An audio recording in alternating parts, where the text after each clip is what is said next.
Avatar Legends is an insanely well-written RPG written by Magpie Games, and it has a lot of great rule sets. There's a lot of things in it that I absolutely love, but there's a lot of things that me and my party have found that we don't like all that much. Within our party, there's been a handful of things that we've changed to make our game slightly better, that work better for us. They're not going to work well for everybody, but here are 5 things that we've changed about the Avatar Legends RPG that have made it a more enjoyable game for everybody in our party. What's up, everybody? My name is Chris, and if you guys enjoy Avatar Legends content or you want to see more of this, be sure to click that subscribe button, click the little bell icon to get notified for our video uploads. I have a card up here linking to a playlist of Avatar Legends videos that'll help you understand the game a little bit better if you're a little confused on some subjects. And that being said, let's get into this with number 1 is changing level ups to be fail-based versus growth-based. Now, how the game typically runs leveling up is on the back of the character sheet, there's this growth tab, and at the end of each session, you can ask yourself this question. For this one with the Guardian, the question is, did you pursue a goal or desire of your own outside of protecting others?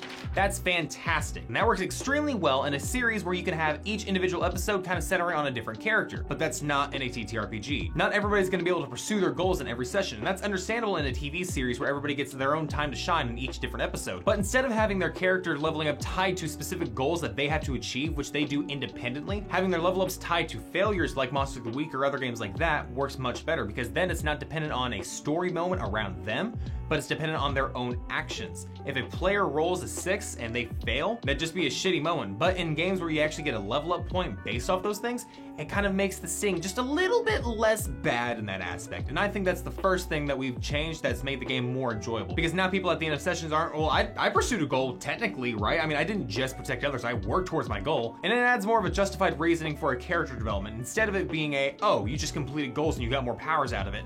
It's a, you tried, you failed, but you learned, and now you have new things that you can do. That's personally why I like this version more than, you know, how the stock game actually plays. Now, the next thing that we're changing is how principles work. Principles as they stand right now, each character class has their own set principles, and one of these 2 things. These are your set principles no matter what. I'm changing that. I will let my players choose from a list, and these are your principles that you can choose from, and they're contrasting no matter what across the board. The reason I'm doing that is because it locks players in too much, in my opinion. Having principles locked into a guaranteed, these are your 2 principles between duty and freedom, it makes sense thematically for a character being built around a specific sheet, but I feel like it locks players in too much. By letting them pick their own principles, they get to have more freedom when it comes to creating their characters. I think overall Avatar Legends wants people to create a character idea and then select a playbook that fits along that character idea more, but I don't think that's going to work out long term for most players. Because I know in my own case, there's a couple players that wanted to play a specific playbook, but the principles were too locked in for them, and they're like,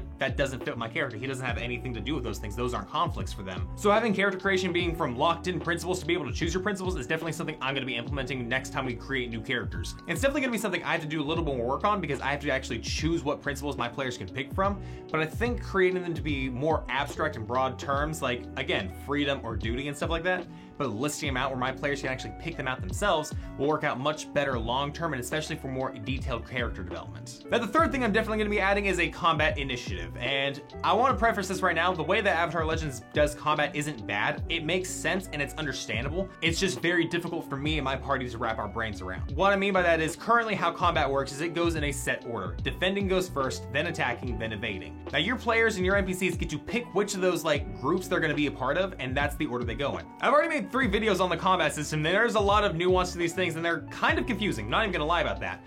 I personally feel like the system that they have built is useful, and it takes some getting used to, and it can be done well.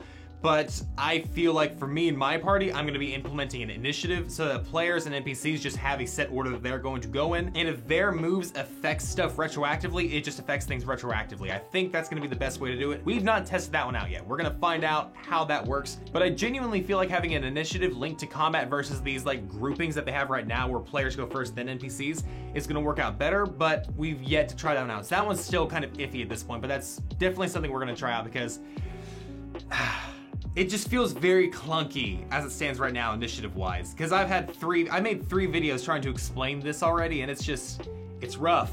It's rough, and I don't know exactly how to make it better.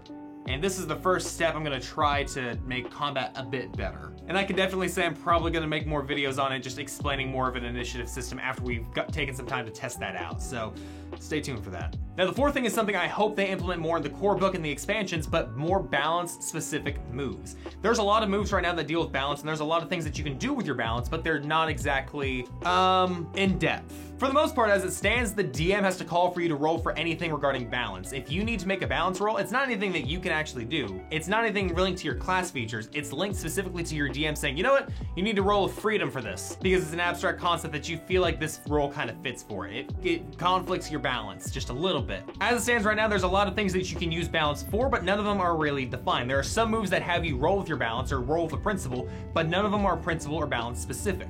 We have two sides of the track. We have Tui and La, yin and yang. I feel like we could use that really well in terms of an Infamous style karma system, or in this case, an Avatar style balance system. Realistically, the goal here is to stay in your center of balance, and shifting one way or another is not exactly a good thing, but it's not a bad thing either. It's just a part of who you are. And I feel like having balance specific moves that are dependent on which side of the balance track that you're on for your class, could be a really interesting way of delving into that. And for example, the Guardian's principles at this moment are self-reliance and trust. I feel like having the moves specifically built around trust, self-reliance, and a center neutral party, and having them get stronger depending on which way that they go, and only be able to use them if they're on that side of the balance track, would be a really interesting way for the players to kind of have conflict within themselves, because they want this power over here.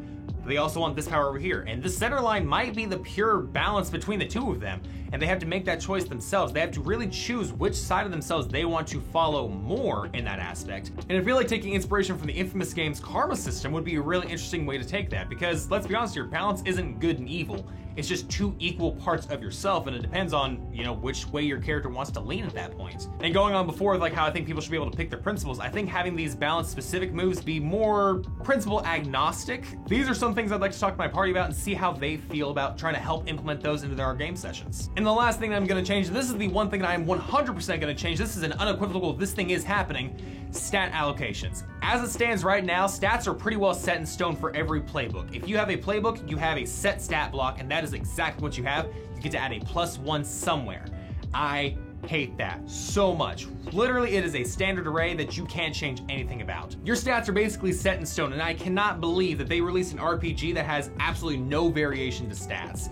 You have one set of stats for each playbook, and that is it. That's what you're stuck with. Like right here at the Guardian, your creativity is stuck in a -1, focus +1, harmony +0, passion +1, and then you can add a +1 to any of those stats. And then level ups, you can also add a +1. So the only ways that you can actually add stats are on your level ups or that special +1 that you get.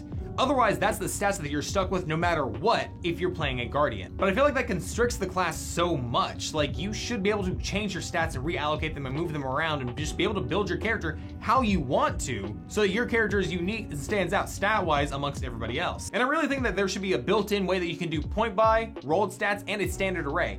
And with that in mind, next Friday, I'm actually releasing a video of how I've actually worked with my party to create a standard array, a point buy, and a rolled stats variation to get the equal stats that they have currently across the board and just allocate them where you want to. And that wraps up my current 5 things that I'm gonna be changing about the Avatar Legends game as I continue playing and as I continue DMing with my party. With that in mind, thank you all so much for watching this video. I hope you enjoyed it. If you did, click the little subscribe button, click the little bell icon to get notified for all my video uploads. Be sure to tune in next Friday for that video on stat allocation, stat blocks, and just how to really make new stats for this game so that they're not all the exact fucking same. And with that in mind, I want to say a massive thank you to all my patrons. Thank you all so much for helping support this channel. You are the reason I'm able to do the things I'm able to do here. And a massive thank you to my top tier patrons: Corey H, Amaldine Shepherd, Rutana, Elizabeth S, Evan A, Dark Cerberus, Connor Kendall, and Ethan Hunley. Thank you all so much. You guys are my top tier patrons, and I am so appreciative of every single one of you. And if you guys want more behind the scenes content and you want shout outs kind of like this right here, be sure to check out my Patreon in the description down below for some extra goodies too.